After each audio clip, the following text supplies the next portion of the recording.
Welcome to the Fourth Down Experience, the podcast devoted to special teams.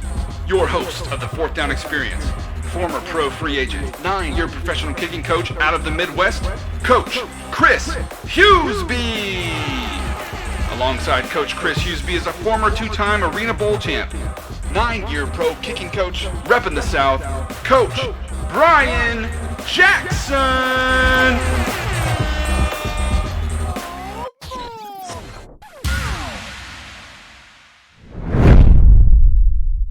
Hey, what's up, 40 Nation? Before we start this podcast, we just wanted to let you know about a brand new product that's out on the market called the Launchpad Kickoff Block. Yeah, guys, this Kickoff tee is phenomenal. It's basically designed to allow you to have a forward lean on your block, as well as to be able to lean it different ways that you want. It's super flexible. It has a very good surface area to strike the sweet spot on the ball. As we all know in the kicking industry, hang time is more important than ever. So the forward lean and the 360-degree power arc or rainbow of settings, it makes the launch pad the most versatile and strategic kickoff tee ever. We actually had a camp just recently where a guy that normally hits 63 to 67 yards is normally in like the 3.2 to 3.4 hang, and we just said, hey, why don't you just test it out? And the guy was hitting 3.7s to 3.9s, consistently hitting 65 to 68 yards, and it was just remarkable. So this has been phenomenal to have the Launchpad Kickoff tee come out, and you guys can use our code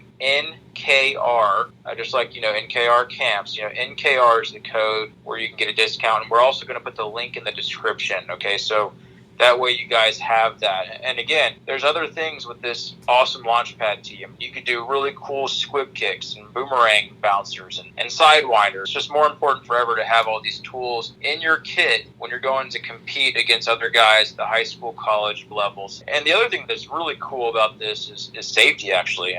We've had trainees in the past that may stub their toe on other tees. It's really cool how the launch pad is designed. It's very safe for your foot, coming in to make foot-to-ball contact. So, again, launch pad kickoff tee, we're stoked about it. We're excited. Links in the description, and you could also use code capital NKR. Yeah, Brian, I love the block. To see it firsthand versus just kind of understanding the science behind it with the forward lean and opening up the sweet spot. Like you said, when we saw kickers at our camp get a little bit more hang time than they average and typically do in our camps, that's what sold me. And so I'm fully behind this block now that I've seen it in action, and we've had the kickers at the camps like it and actually started purchasing it already. I love the block already. Go get yours today. What's up, guys? Brian Jackson here with Chris Hughesby, Fourth Down Experience podcast. We're stoked because we have Daniel Carlson coming back on the show. It's basically a 3-year anniversary, pre-draft last time we had Daniel. So, Daniel, welcome back to the show, man. Yeah, thanks so much for having me, guys. It's been a fun journey. Hopefully it's been a fun journey for you guys and all the listeners as well. Welcome back again. We kind of were reminiscing about this leading up to calling you. We essentially had about a 3-year anniversary with Harrison Butker as well, and so it was really fun for us to kind of meet you officially, I guess by phone, and then just follow your journey over the last 3 years. Because again, 3 years ago, you had just gone through the NFL Combine, and then we talked about what that journey was like so far. So we're excited to talk about how things are going for you. Absolutely. Hey, so Daniel, just curious, just talking about the Combine here, when you went to it and then it just happened.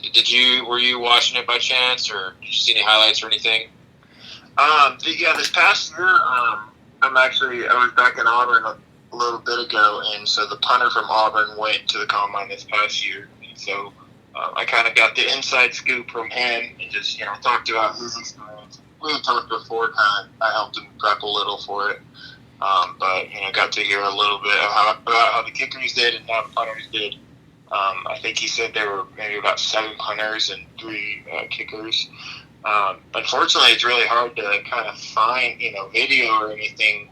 I wish they televised it. I think a lot more people would love to watch, what the NFL Combine looks like as far as the kickers and punters go on the field, even the snappers. But, I just got a little bit of scoop for him and, how he did. Aaron Sipos, he's an Australian punter over here. But, it's exciting for those guys and, their opportunities to go somewhere in the league and, get in with a team, maybe drafted, maybe, find a camp or something. But there's always a lot of talented younger guys that are coming out of college that are going to be competing with, I'm not necessarily an older guy, but, I've been in the league now for a couple of years, and, it's each year there's a new pool of guys coming in to compete.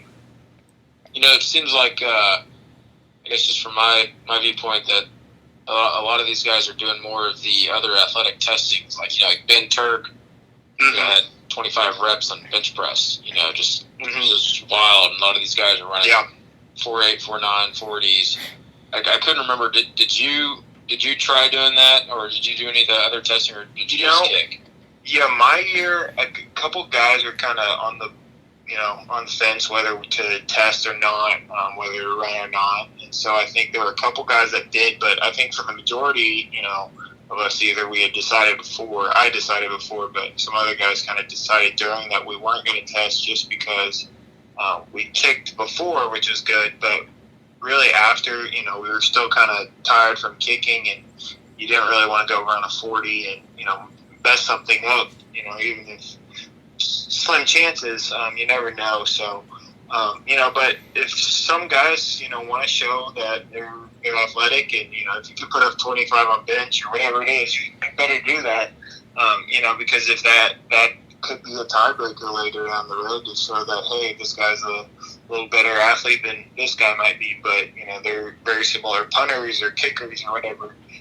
So I think some guys are interested in doing that because, as a coverage aspect or just overall just athletic standpoint of knowing, hey, this guy's going to be able to, stay healthy and, be a good athlete out there on the field. And, that's always a benefit. So, Daniel, you had just completed your second year, right? Second year. You had the stint with the Vikings, and then you got brought in for the final 10 games of the season, and then you had your first full season. What has it been like so far over these 2 years for you? What have you learned? What have you maybe improved upon over time from what you've learned in your journey? Yeah, it's definitely, it's everybody's journey is a little different. I mean, you were talking about Harrison's journey. He obviously went from the practice squad to winning a Super Bowl this past year. He's a close friend of mine, and it's awesome to see his journey. And mine's obviously a bit different, where I was drafted and things looked like they were going well in Minnesota, and then shortly after I was cut, and I was on bouncing between couches for a couple weeks just training and trying to find my next home. And Raiders picked me up with 10 games to go, and playoff hopes were kind of low at that point, but luckily I was able to come in and really, I think I made 15 straight and set the Raiders percentage record for a season, field goal percentage wise. And, so it kind of was a cool blessing in disguise, just how God kind of worked that into, my journey and my path. So I was, really excited and really loved being a part of the Oakland Raiders that year, and kind of rebuilding that team with Coach Gruden and, the direction we were trying to head. And this past year, personally, it wasn't necessarily as good of a year as I would have wanted, but I think the team continued to grow, and, you could see that they were taking steps in the right direction. And then next year we're going to be transitioning to Las Vegas. So I think, things are timing up well where it's going to be exciting next year, and, hopefully we can make a good playoff push, and, who knows, Super Bowl in the future, hopefully soon. You mentioned John Gruden, everyone has their head coach, whether they say different things to the kickers, maybe they don't say anything at all. Are there any funny moments or interesting things that he has said to you the last couple of years? Yeah, I think Coach Gruden's been unbelievable. And like you said, every head coach is different. I know a lot of kickers experience, some tough moments sometimes with head coaches, and some better. But Coach Gruden is definitely a player's coach, and whether it's been when I've been doing well, he's been very good to compliment me and talk about me in front of the team too. I think that's always important when they acknowledge your work, because sometimes even in the NFL, the teams, you're kind of isolated, so the team doesn't always see that. But it means a lot coming from the head coach in the NFL. And, so I think that's always been really cool. I think even when I've struggled this past year here and there, he's always, stuck by me and, put his confidence in me that, that means a lot to a younger kicker as he's going through the league, because there is, there's not always the most job security sometimes in the NFL. If you're competing for playoff spots and the margin of error is pretty small. So, to see him let me develop as a young kicker and kind of, trust in me and trust that, I can be the future of the Las Vegas Raiders. It's really exciting. Yeah, so talk about the Oakland fan base. Everybody talks about how crazy they are, how loyal they are. What's it actually like as a fan in the stadium playing on the field? Yeah, they are definitely rougher cut fan base, but they are very loyal, very loud, very passionate about the Oakland Raiders, and hopefully they'll be just as passionate for the Las Vegas Raiders. And so it's been very cool, coming from college, and the Auburn fan base Auburn University where I played was a little more conservative and just relaxing family environment, whereas Oakland, they like to party and they like to be loud and rowdy at the games and stuff. So it's fun place, the Black Hole there in Oakland. We got to play on the dirt this year and had a couple games out there on the baseball field, and so it's a cool, rough environment. And I definitely wouldn't want to be an opposing team coming in here to have to play us in that environment. Just crazy. Like looking at both you and AJ Cole, the punter. Like you guys are both 6'4", 6'5". Each are like 215, 220. Like, do any of the guys give like any of the DBs or receivers or anyone that's like around 6 foot crap? Like, hey man, our kickers, our punt, the lingo. Like our kickers. Yeah.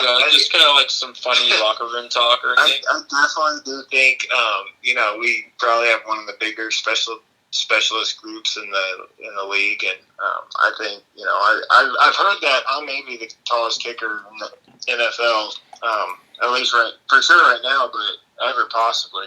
And so it is unique, and we definitely joke around here and there, and we've had some comments about running fakes and just throwing it up to the big guys, me and AJ, but it's always fun. But for us, it's just about doing our job, and it doesn't really matter to me what size you are. You got benefits being shorter, and you got benefits being bigger and taller, and so there's things that you can use to your advantage and things that you're going to have to overcome, whether you're shorter or taller.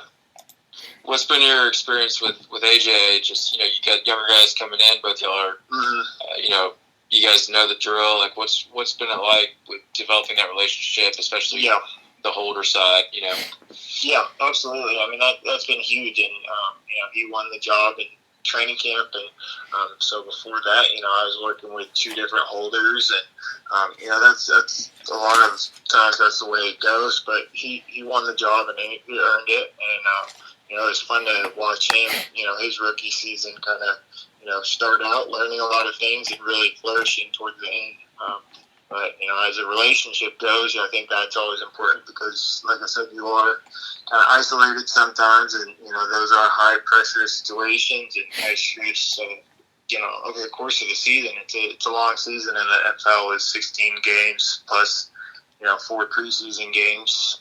So that's a long time to be hanging around someone. So it's important to develop those relationships that me and AJ and our snapper said we're able to develop. And obviously he just continued to flourish as a holder as well, AJ. And so that was really awesome for me. And so it's nice to have three younger guys where hopefully we continue that group going forward, and hopefully we'll have a lot of success for the Raiders. Yeah. So it's been fun as we've been asking like David Akers, Lawrence Tynes, Martin Gramatica, how they like the ball held when they're kicking, and so we'd like to keep continuing that, especially with quote unquote younger guys in the league. You're still a young guy in the league. So how do you like it held? What do you tell AJ? When you're going to kick?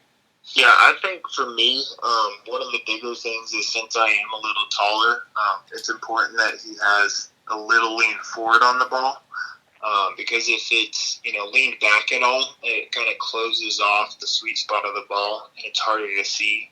And when my foot's like, I have a size 14 foot, and I kind of crunch it down into a 13, 12 and a half kicking wise. But, if that ball's leaned back at all, I'm kind of having to scoop under it to find the sweet spot. And with that big foot, it makes it really hard to do. So he's done a great job, getting it right where I need it, that forward lean, and then obviously a little lean towards himself as well. Kind of, straightens out that ball as a right-footed kicker. So that's something that, he held in college, and he was a good holder in college, but I don't think, obviously in college he knew to what extent how important it was.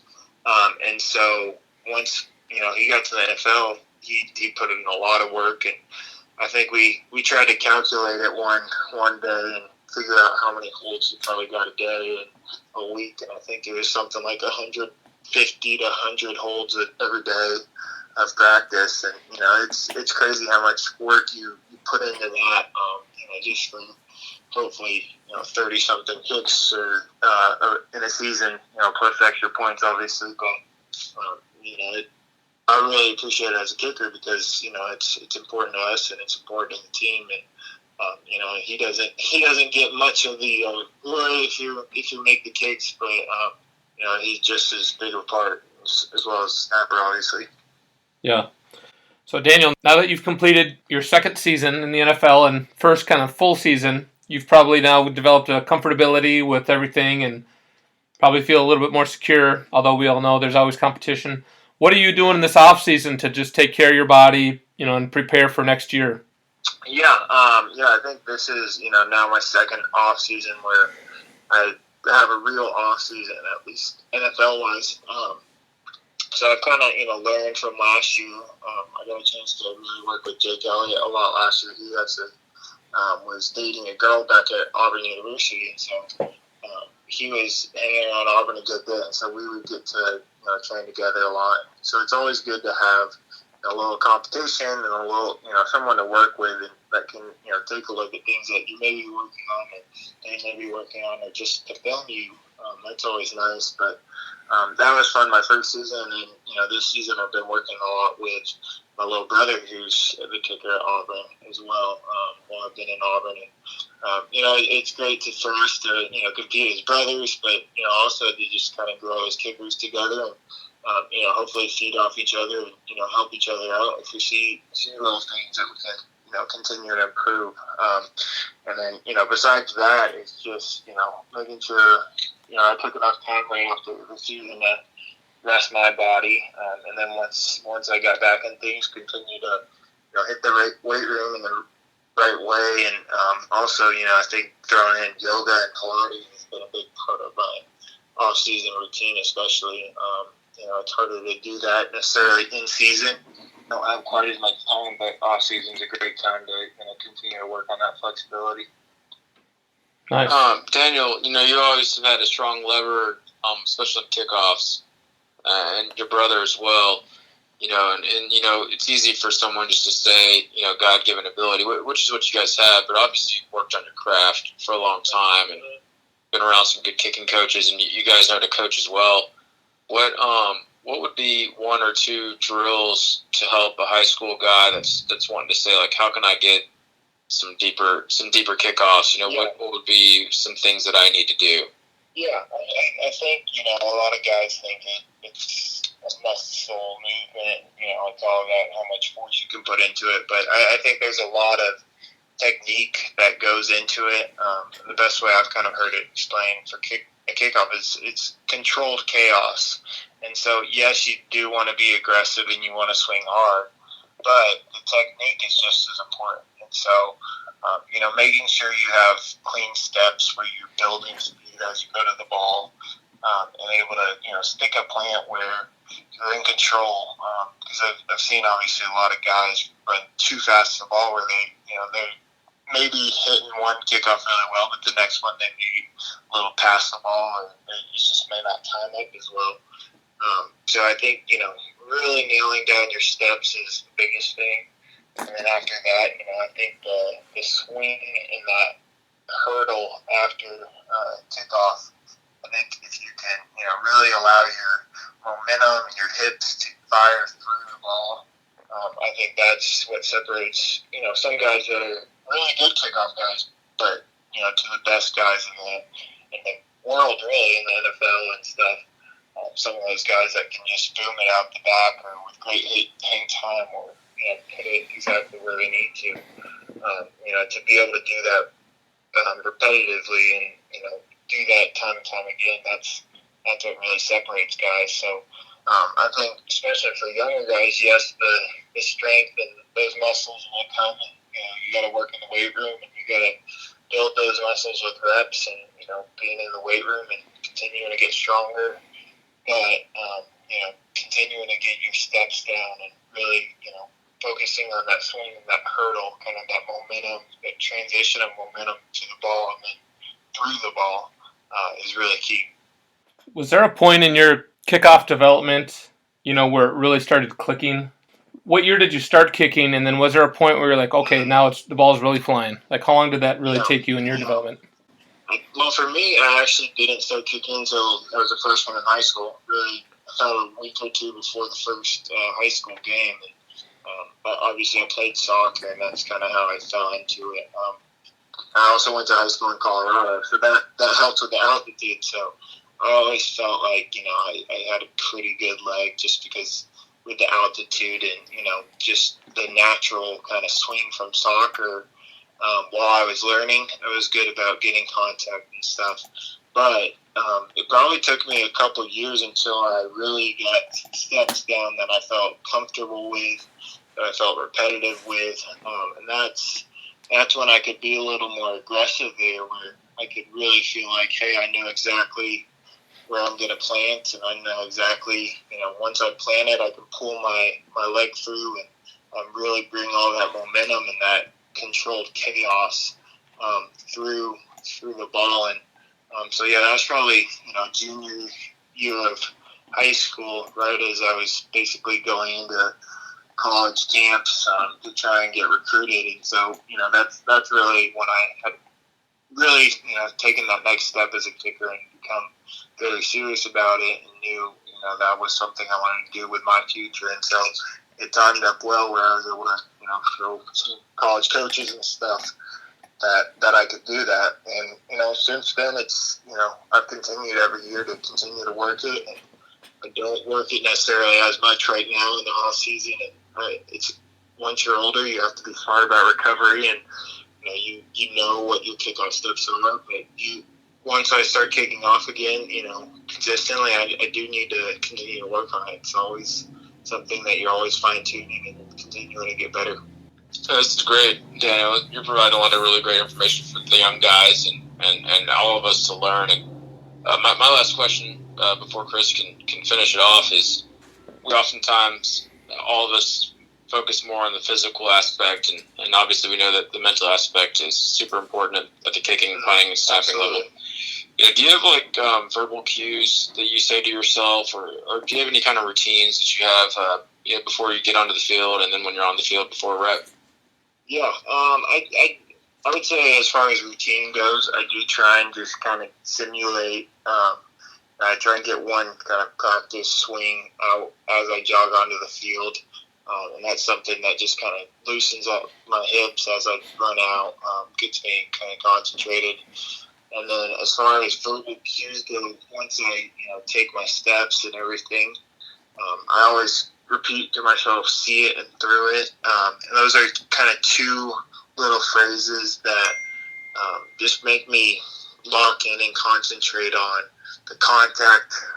With, like I said, since I have such big feet, that contact, if I wrap my foot at all, or if I touch the ground, that's pretty tough for me to overcome.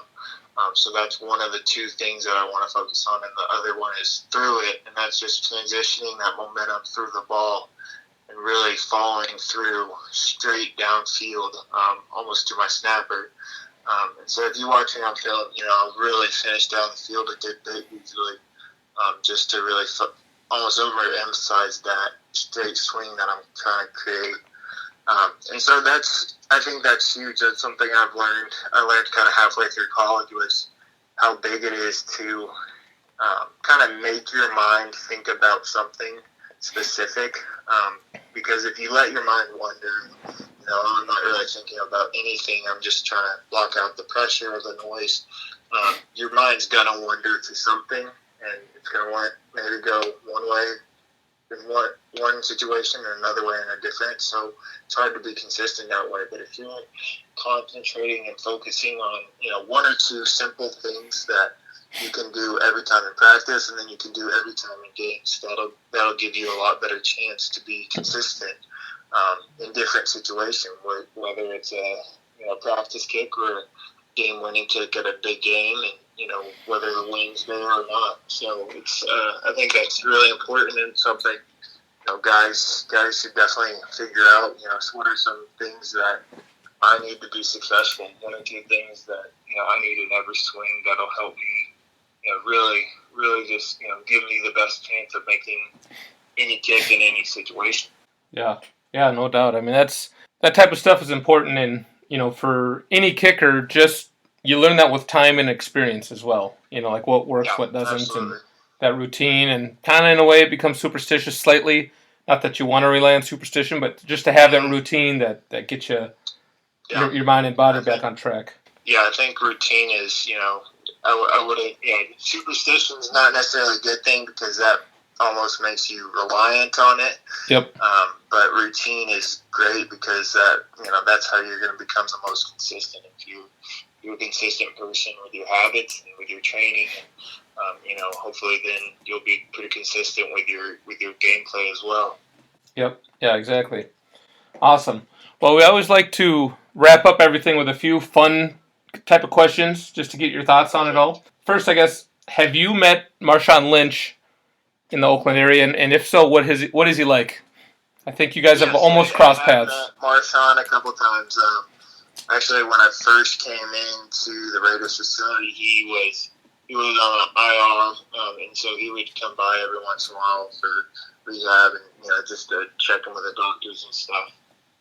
But he, I came in, and I think I was the third or fourth kicker at that point that the Raiders had picked up right when I came in. So, he was just joking with me that he said, "Oh, you're the new kicker. I can't learn your name because you never know. These kickers keep going in and out." So, but he meant it in a great way, and he was joking. But later on that year, he remembered me and said, "Oh, keep it up." So, really genuinely nice guy.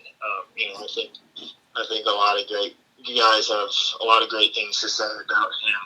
And he's definitely a funny guy. And I would have loved to see him play, with us a little more. But obviously, he was hurt that first season I was there, and then he was elsewhere the next year. But I've heard a lot of great things about him. Yeah. All right. So, what's the excitement like as you guys transition to Vegas? Whether it's within the team or externally with the fans and the community and things like that, what's it like as you guys prepare for Vegas? I think it's super exciting. The stadium looks like the Death Star. It's beautiful, and it's going to be awesome just playing in that environment. And then the practice facilities and everything's going to be brand new. So I think as a team, obviously we're really excited about that. The city's, I think, very excited, and it's a unique place where hopefully a lot of fans are going to want to fly in and visit, and hopefully we'll have a new good local fan base as well. And in addition, hopefully the Oakland fans transition, and whether they drive or fly, however they get there, I'm sure there's already a lot of excitement around the transition. So I know the players and the coaches and everybody's really excited about the future of the Raiders. Yeah, almost like the Packers as well. I mean, Oakland travels real well. Yeah, I once went to a Redskins game out in the D.C. area, and they played the Raiders, and I could have sworn like half the stadium were Raider fans, it seemed like. Oh, yeah, absolutely. We've had a couple games like that where, we were the away team, and we felt like we were the home team, whether, it was just because they were so loud or there were so many of them. Yeah, exactly. Well, Daniel, we're coming to our capstone question here. You answered this from a collegiate standpoint, and now that you're 2 years in, Tell us your 5 favorite stadiums to play in so far. 5 favorite. Okay. Well, I've got to say Oakland. Now that nobody's going to play in that anymore. That's pretty special. Kicking on the baseball dirt was miserable, but it's pretty cool to say that I was able to do that, because I don't think that's ever going to happen. Definitely not in the NFL anymore. So I would say that's one. Arizona has a very good kicking wise field. You have a little elevation, and then it's indoor. Essentially, there's a roof that's retractable, but the field is grass, and I love playing on grass. So I think that's pretty close to ideal for a kicking environment. So that's one of my favorites. And I had a game winner there with the Raiders, not this year but last year. So that's always good. Oh yeah.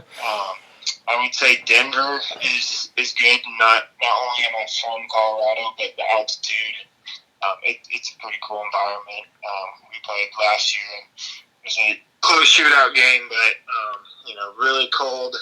That's not necessarily my favorite, but I think that's always just it's a cool place to be a kicker and play as well. Arrowhead's really cool. Playing Kansas City, another rivalry game for the Raiders.